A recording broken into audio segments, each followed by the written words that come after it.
Under $20 flight controller running Ardupilot. How cool is that? I just did a maiden flight and I tested fly-by-wire, returned to home, and that's all you need. You can go always manual. So let's watch the video. I started recording the video after hand launch, and as you can see, it's in fly-by-wire mode. Ignore the battery voltage and the amperage. Actually, I forgot to calibrate my voltage, so it's jumping way up there. And by the way, this flight controller only can report accurately the battery voltage. Do not bother with the cell voltage or the amperage. They're all incorrect. So this is the fly-by-wire mode in Ardupilot. And I'm going to go a little bit faster, cut through here and show you return to home. So right here, I'm going to switch to return to launch mode. Right there, you see that it switched over, it made a right turn, and it's heading home. Actually heading where I'm standing, where exactly I had armed it. So it came over and started circling right above my head. And that was good. I mean, that's what I expect. Nothing less, nothing more.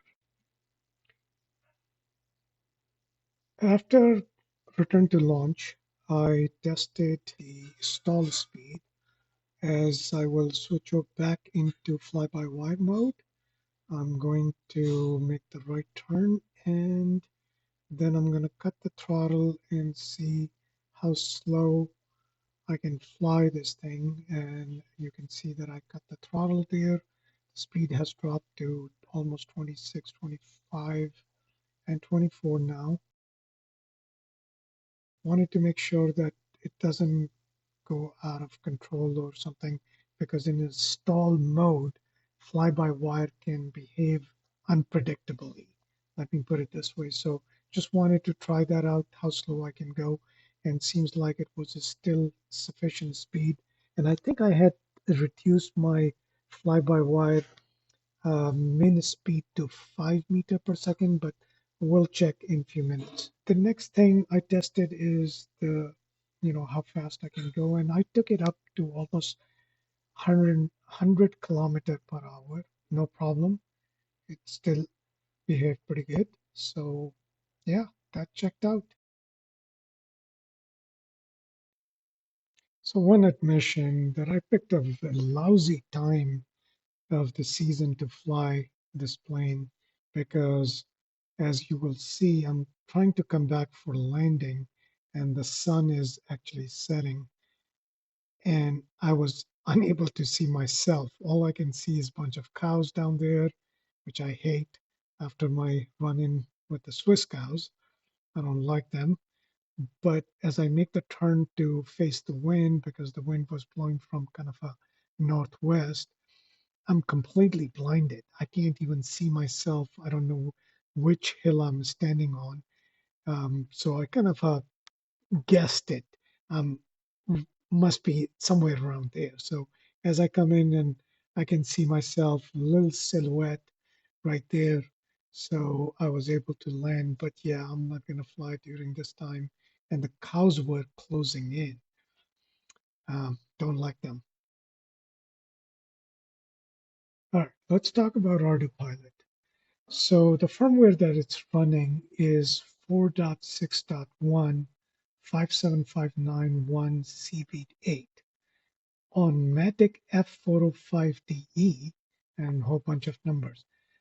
So I tried looking up on the firmware releases, and none of this firmware exists on the Ardupilot. So if you have bought your flight controller with Ardupilot pre-installed, do not flash it with any other, or try to upgrade, because it will pop up and it will say that, yeah, you want to upgrade to 4.6 or 7 or something like that. So don't do it, because this is a stripped down version, as I understand, that somebody in China most likely has created for this particular flight controller, because it does not have a SD card, or I don't think it has a flash memory. Let's check that theory in a few minutes. But yeah, do not upgrade the firmware. Leave it the way it is. If it's connecting and everything, don't touch it. The next thing I want to show you guys is the setup. And the serial port 1 is RC in. I'm using Express LRS receiver, so it's RC in setup here. I left Maverick 2 as is. There's nothing on port 2. Port 3 is GPS, and port 4 is one and only is display port for your digital FPV system. The next thing I want to show you is in the config tab. So airspeed, I reduced it to 9 and 22. I think maybe this was the default. I can't remember if I made the changes here or on some other plane, but I vaguely remember changing these max and minimum speed, and basically your stall speed and characteristics of your ailerons, elevator are dependent on how fast you're moving. So that's one thing to consider. And what else? RC5 is the arming switch. RC7, or is it 8? Can't remember, but let's go back here in the flight modes. So I have manual, fly-by-wire, and acro, and switch on the top of my transmitter right here. Right here, I can basically have return to home. So that's all my planes are programmed at. Then let's go here and see if we can fetch the log, because I forgot to do that. Data log, download data flash. Yeah, there's nothing. So there's no log. So there's no SD card, there's no flash chip, so you're not going to get the log files. So those are the things that I was saying that, you have to be mindful that this is a stripped down version, hardware and a stripped down version of the firmware.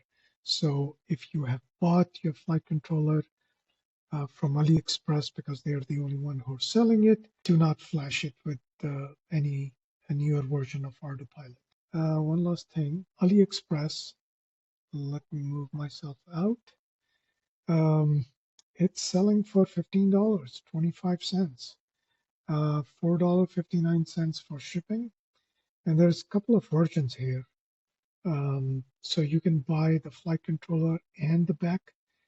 I bought the whole enchilada with the, ESC and the back and everything, but I ended up just using the flight controller because my ESC already had a built-in back, so I didn't have to futz around with that. So if you have an ESC that is already has a built-in voltage regulator, once you plug that one in, it's going to power your board. And one other thing I should mention here, let me scroll down. Oh yeah, so the battery voltage, whatever the batteries you're going to use, anywhere from 1S to 6S. No, these are the servos. Sorry. This one, I think it's up to 6. Don't quote me on this one, but I think it can go up to 6S. But I'm using only 3S. It's a small plane. So when you plug this one in the battery, it does not power the flight controller. All it does, the battery, it powers your VTX, your HD system, whether it's Voxnail, DJI, or whatever, the HD0. Those are the digital FPV systems. So that's all it's going to power. It does not power your board. So to power the flight controller, that's why they're showing a back. But if you have a ESC, you can, and has a built-in back, you can power this board with your ESC. So that's what I did. I didn't use the back here. Hope this helped.